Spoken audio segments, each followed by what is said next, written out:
지난 2018년 6.4 지방선거를 치른 지 2년이 지났습니다. 임기 반환점이 지난 지금 한국 매니페스토 실천본부는 전국 기초자치단체장 공약 가운데 34%가 이행됐다고 발표했습니다. 지난 민선 6기보다 2%포인트 상승했다는 겁니다. 단비뉴스가 있는 제천시는 어떨까? 제천시청 홈페이지를 보면 현 시장의 공약은 현재까지 66%가 진행돼 전국 평균을 크게 넘은 것은 물론 충북 평균 공약 이행 진도의 2배를 넘겼습니다. 임기의 절반이 지난 지금까지 잘 이행되고 있는 공약은 무엇이 있는지 신수영 기자가 알아봤습니다. 이상천 제천시장은 지난달 전국 기초단체장 공약 이행 평가에서 제일 높은 등급인 SA를 받았습니다. 한국 매니페스토 실천본부가 지난 2월부터 전국의 기초자치단체장들을 대상으로 공약 이행 상황을 점검해 발표한 겁니다. 지난해 12월 30일 기준으로 공약 이행 상태를 5개 항목으로 나눠 평가했는데 이 시장은 공약 이행 완료, 주민소통 분야에서 최우수 등급을 받았고 종합평가에서도 가장 높은 등급을 받았습니다. 이행이 완료된 공약 중에는 복지 공약들이 눈에 띕니다. 사회복지사 처우를 개선하겠다는 공약은 관련 주례를 제정해 지난해 2월부터 시행에 들어갔습니다. 사회복지 종사자 처우 개선을 위해 매월 5만 원씩의 복지수당을 지급하는데 제천시는 지난해 모두 877명에게 복지수당을 지급했다고 밝혔습니다. 사회복지사를 위한 안식년 휴가제도 도입했는데 10년 이상 장기 근속한 사회복지사에게 열흘의 휴가를 주는 겁니다. 아이들을 위한 공공형 실내 놀이터를 만들겠다는 공약도 이행이 완료됐습니다. 미취학 아동이 뛰어놀 수 있는 공공형 실내 놀이터와 육아 종합지원센터가 제천시의 전통시장인 중앙시장 2층에 마련돼 지난 1일부터 운영되고 있습니다. 장애인 단기보호센터 건립 공약은 이르면 올해 안에 완료될 것으로 보입니다. 돌봄 공백이 생긴 장애인을 단기간 보호하는 곳인데 제천시 인구 13만 6천여 명 중에 장애인이 7.7%, 1만 500여 명에 달한다는 현실을 감안하면 진작에 만들었어야 하는 시설입니다.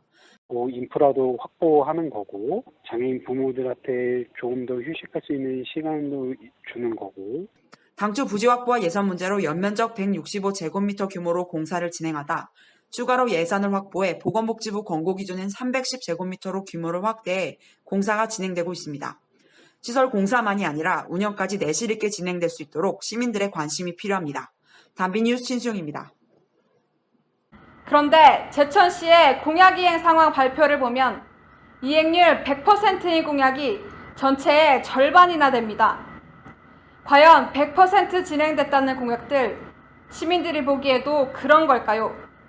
조한주 기자가 따져봤습니다. 충북 제천시가 100% 이행을 완료했다고 밝힌 공약은 42개 가운데 절반이나 되는 21개. 그런데 공약사업 총괄표에 진도 100%라고 표시된 것들 중에는 이행을 완료했다는 주장이 쉽게 납득되지 않는 공약이 있습니다. 첫 번째로 나와 있는 주민참여예산제의 시민참여를 확대하겠다는 공약이 대표적입니다. 지방재정법 개정으로 2011년 9월부터 의무화된 주민참여예산제도를 확대하겠다는 건데 시민위원 인원수와 수당을 늘리긴 했으니 공약을 이행했다고 해도 틀린 건 아닙니다.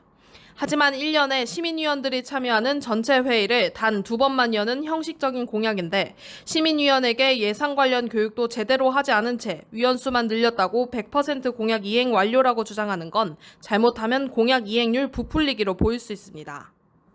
좀 공부하기 위한 이 위원회도 운영해야 된다. 그래서 뭐 여러 개 얘기를 했는데 하나도 받아들이지 않았어요. 현재 살아서 움직이는 행정형을 갖다가 어떻게 이거 100% 됐다라고 얘기할 수 있겠어요. 시민시정 토론을 활성화하겠다는 공약도 마찬가지입니다. 온라인 정책 소통 창구 현황을 파악하고 이용 활성화를 검토했다면서 이걸로 올해 1분기 시민시정 토론 활성화 공약이 100% 진행됐다고 시청 홈페이지에 밝혔습니다. 온라인 정책 소통을 위한 구체적인 서비스를 도입한 것도 없고 시민들이 시정에 실제로 참여했는지와 무관하게 사실상 현황 파악하고 방법을 검토했다는 게 전부라 공약 이행이라는 표현이 무색해 보입니다. 이처럼 공약 이행의 100%를 남발할 수 있는 건 공약 이행 여부를 따지는 잣대가 명확하지 않기 때문입니다. 특히 공약들 사이에 중요도나 난이도가 반영되지 않아 공약 이행률 평균으로 순위를 매기는 것도 분명한 한계가 있습니다. 시민들이 생각하는 공약 이행과 각 지역이 생각하는 공약 이행의 괴리감을 최대한 줄이는 것.